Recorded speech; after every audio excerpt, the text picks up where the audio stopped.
அணில் வீட்டில் கூடு கட்டினா நல்லதா?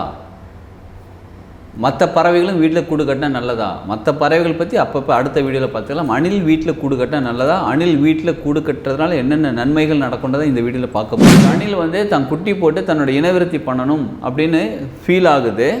அந்த இடத்துல அதற்கான வாய்ப்புகள் இல்லை, அந்த மரத்தில் அந்த வாய்ப்புகள் இல்லைன்னா தான் அந்த வீடு தேடி வரும். ஏதாவது வீட்டுக்குள்ளே, எந்த வீட்டுக்குள்ளே சேஃபாக இருக்கலாம், எந்த வீட்டுக்கு போனால் நம்ம நல்லபடியாக இருக்கலாம். கவனிச்சுக்கோங்க, அணில் வந்து கூடு கட்டுறதுனாலே சாதாரணமாக வர்றது கிடையாது. எத்தனையோ வீடு இருக்குது நம்ம ஸ்ட்ரீட்டில்.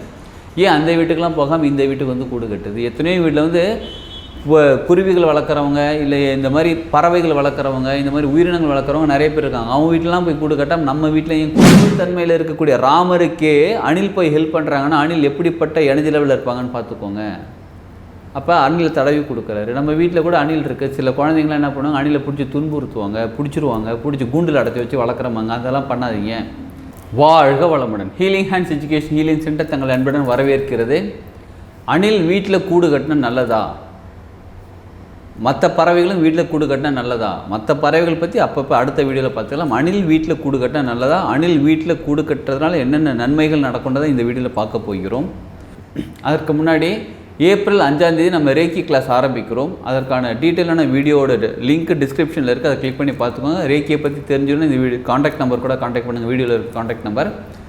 இப்போ நம்ம அணில் வந்து வீட்டில் கூடு கட்டினா என்ன நல்லது, என்ன நன்மைகள், எப்போ வந்து வீட்டில் கூடு கட்டுன்றதை பார்க்கலாம். நார்மலாக அணில் எப்பயுமே ஒரு மரம் இருக்கக்கூடிய பகுதிகளில் தான் அதிகமாக இருக்கும். அது முக்கியமாக கொய்யா மரம், அப்புறம் மாமரம். இந்த 2 மரம் இருக்கக்கூடிய இடத்துல அதிகமாக அணில் இருக்கும்.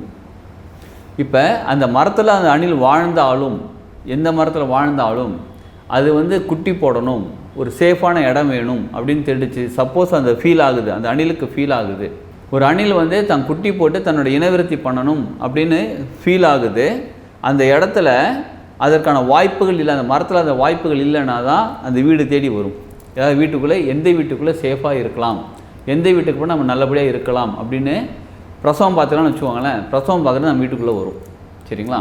அது நம்ம எதுவும் பண்ண வேணால் அதுவே பிரசவம் பார்த்துட்டு அதுவே குட்டிகள்லாம் ஈன்று எடுத்து நல்லபடியாக சந்தோஷமாக வாழ்ந்து அவங்க பாட்டுக்கு போயிடுவாங்க. இப்போ அந்த அணில் எந்த மாதிரி வீட்டை தேர்ந்தெடுக்கும் அப்படின்னா, எல்லா விலங்குகளும், எல்லா உயிரினங்களும் ஒரு வித சக்தி நிலை, ஒரு வித எனர்ஜி வைப்ரேட் பண்ணிக்கிட்டே இருக்கக்கூடியது. எந்த வீட்டில் ஹஸ்பண்ட் ஒய்ஃப் சரி ப்ராப்ளம் இருக்குது, அண்ணன் தங்கச்சிக்குள்ளே, அப்பா அம்மாக்குள்ளே எங்கேயோ ப்ராப்ளம் இருக்குது, சண்டை நடந்துக்கிட்டே இருக்குது, அதாவது ஹஸ்பண்ட் அண்ட் ஒய்ஃப் வந்து பிரியக்கூடிய அளவுக்கு, டைவர்ஸ் வரலும் போகக்கூடிய அளவுக்கு ப்ராப்ளம் இருக்குது அப்படின்னாலே அணில் வந்து அந்த வீட்டில் வந்து கூடு கட்டும். நல்லா கவனிச்சுக்கோங்க, அணில் வந்து கூடு கட்டுறதுனாலே சாதாரணமாக வர்றது கிடையாது. எத்தனையோ வீடு இருக்குது நம்ம ஸ்ட்ரீட்டில். ஏன் அந்த வீட்டுக்கெலாம் போகாமல் இந்த வீட்டுக்கு வந்து கூடு கட்டுது? எத்தனையோ வீட்டில் வந்து குருவிகள் வளர்க்குறவங்க, இல்லை இந்த மாதிரி பறவைகள் வளர்க்குறவங்க, இந்த மாதிரி உயிரினங்கள் வளர்க்குறவங்க நிறைய பேர் இருக்காங்க. அவங்க வீட்டிலலாம் போய் கூடு கட்டாமல் நம்ம வீட்டிலையும் கூடு கட்டுது. அப்போ நம்ம வீட்டில் இருக்கக்கூடிய ப்ராப்ளம் சால்வ் ஆகணுன்றதுக்காக பிரபஞ்சமே இந்த அணிலை அனுப்பி வச்சுருக்காங்க. சரிங்களா? அப்போ அவ்வளோ புனிதமான ஒரு நல்ல விஷயம்தான் அணில் வீட்டுக்குள்ளே வந்து கூடு கட்டுறது.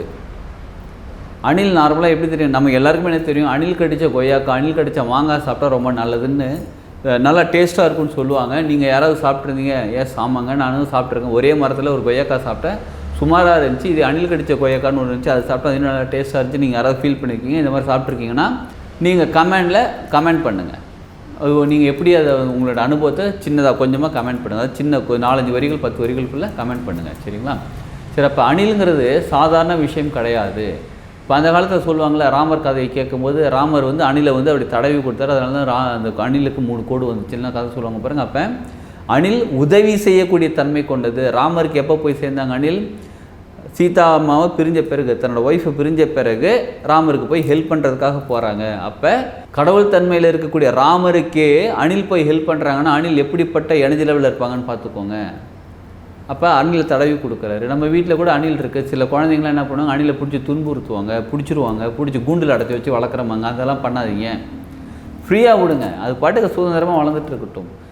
அது எந்த ஒரு அனிமலையுமே சரிங்க, நாய் கூட சரி, நாய், எருமை, கழுது, எதுவாக இருந்தாலும் சரி, எந்த ஒரு அனிமலுமே, எந்த ஒரு உயிரினத்தையுமே துன்புறுத்துறதுங்கிறது கர்மா நிறையா வந்து சேர்ந்து அதுக்கான விளைவுகள் திரும்ப கிடைக்க ஆரம்பிக்கும். ஏற்கனவே கர்மாவை கழிக்கிறது தான் இந்த கர்ம பூமியில் பிறந்து வாழ்ந்துக்கிட்டு இருக்கோம். இந்த கர்மாவை கிளியர் பண்ணுறதுக்கான வழிகளை மட்டும் பார்ப்போம். அதனால் புதுசாக எதுவும் கர்மா சேர்த்துக்க வேண்டாம் இந்த மாதிரிலாம். அப்போ ஒரு குருவி இல்லை அணில், ஏதோ ஒரு பறவைகள் வீட்டில் கூடு கட்டுச்சுன்னா ஃப்ரீயாக விடுங்க. அது முக்கியமாக அணில் வந்து கூடு கட்டுச்சுன்னா ஃப்ரீயாக விட்டுருங்க. நமக்கு கடன் பிரச்சனைகள் சிலது இருக்குது. அது கடன் தொல்லையாக இருக்குது அப்படின்னாலும், இல்லை நமக்கு கொடுத்த கடன் திரும்பி வரமாட்டேங்குது, வீட்டில் எப்போதும் பிரச்சனை, நிம்மதியே இல்லை, ஒரு நெகட்டிவ் எனர்ஜி இருக்குன்னு எப்படி இருந்தாலும் ஒரு இயற்கையாகவே பிரபஞ்சம் நமக்கு ஒரு அணிலை வீட்டுக்குள்ளே அனுப்பிச்சு ப்ராப்ளத்தை சால்வ் பண்ணுறதுக்காக தான் வீட்டுக்குள்ளே அனுப்புகிறாங்க. அதனால் அப்படிப்பட்ட கூண்டை கலைச்சிடாதீங்க. அது பாட்டுக்கு வரட்டும், அணில் கூடு கட்டட்டும், அதுக்குள்ளே குஞ்சு பொறிக்கட்டும். அது குட்டிகள்லாம் வந்து பிரசவம்லாம் முடிஞ்ச பிறகு குட்டிகள்லாம் சேர்ந்து வெளில போயிடுவாங்க. அதுக்கப்புறமா நீங்கள் அந்த இடத்த க்ளீன் பண்ணிக்கோங்க. அதுக்குன்னு டெய்லி எட்டி பார்த்துட்டு க்ளீன் ஆகிடுச்சான்னு பார்க்காதீங்க. நமக்கு அது சென்ஸ் ஆகும். சரி, ஓகே, எல்லா அணிலும் போயிட்டாங்கன்னு நமக்கு சென்ஸ் ஆகும். அதுக்கப்புறமா பண்ணுங்கள். சிலர் நினைப்பாங்க, எங்கள் வீட்டுக்குள்ளே வந்து அணில் வந்து அப்படியே தாவி குடிச்சு போகும்போது அது கீழே உங்குச்சு, இது கீழே உங்குச்சுன்னு நினைப்பாங்க. அதனால் அணில் விரட்டி அனுப்பிச்சிடலாமான்னு யோசிப்பாங்க. அதெல்லாம் பண்ணாதீங்க. நீங்கள் உங்கள் பொருட்களை பத்திரமா வச்சுக்கோங்க. உங்கள் வீட்டில் ஒரு ப்ராப்ளம் இருக்குன்றதுனால தான் அதை சால்வ் பண்ணுறதுக்காக தான் பிரபஞ்சமே அணில் அனுப்பி வச்சுருக்காங்க. நம்ம நல்லதுக்காக தான் அனுப்பி வைக்கிறாங்க பிரபஞ்சம். அப்போ நம்ம நல்லதுக்காக வந்த ஒரு உயிரினத்தை பத்திரமா அவங்க நல்லபடியாக போய் சேர்றவர்களும், அதாவது வீட்டை விட்டு காலி பண்ணுறவர்களும் பார்த்துக்கோங்க. நீங்கள் தான் பார்த்துக்கணும். அணில் மட்டும் இல்லைங்க, எந்த பறவைகள் கூடு கட்டினாலும் அமைதியாக இருங்க. அதுக்குன்னு கரையான் கூடு கட்டியிருக்கு, கரையான் வந்து புத்து கட்டியிருக்கு, அது வேறு. இது கூடு கட்டுறதுங்கிறது, உயிரினங்கள் கூடு கட்டுறதுங்கிறது வேறு. சரிங்களா?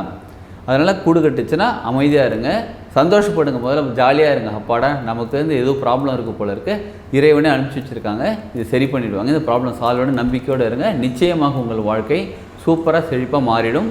வாழ்க வளமுடன்.